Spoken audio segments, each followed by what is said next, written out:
Conseil suivant, les protéines. Du muscle, c'est fait presque principalement de protéines. En fait, la chose qu'il y a de plus dans un muscle, c'est de l'eau. Puis la deuxième chose qu'il y a de plus, c'est les protéines. Et puis, dans le muscle, les protéines, c'est ça qui permet au muscle de se contracter. C'est ça qui donne au muscle, dans le fond, sa structure, puis qui le rend fort de même. Et puis, on sait que quand on mange plus de protéines, on prend plus de masse musculaire. C'est prouvé scientifiquement, ça. Puis Charles, tu sais combien de protéines il faut manger? Oui, absolument. Vous devez regarder votre poids en livres. Donc, par exemple, si vous pesez 160 livres, on va vouloir 1 gramme de protéines par livre de poids corporel.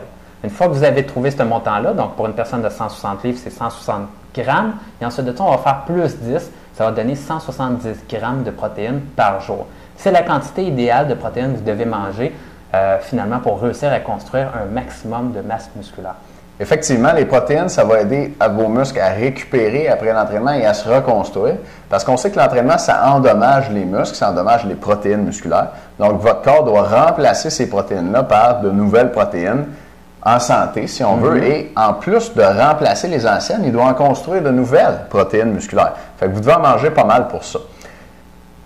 L'autre chose aussi intéressante, c'est de savoir que le plus important, c'est la quantité totale durant une journée, mais c'est important aussi d'en manger proche de son entraînement. Ça a été montré dans les recherches comme quoi que ça crée plus de muscles. Ça permet aux muscles de récupérer tout de suite après l'entraînement. Donc, c'est important aussi d'en manger tout de suite avant, après l'entraînement, finalement, tout proche de votre entraînement. Effectivement. Si vous prenez des shakes, la meilleure source de protéines, c'est les protéines du lait.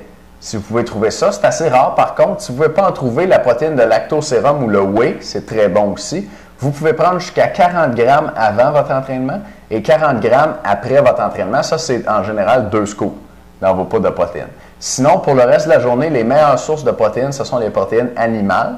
Donc, on se parle de viande rouge, volaille, dinde, poulet, les œufs, les poissons, les produits laitiers, donc le yogourt, le fromage et le lait.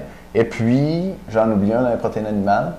Ça ne me revient pas. Ça ne me revient pas. Mais sinon, c'est les protéines végétales. Les protéines végétales, on pense aux noix puis au soya, qui n'est pas mauvais non plus. Mais les noix puis le soya, c'est moins bon que les protéines animales que je vous mentionnais.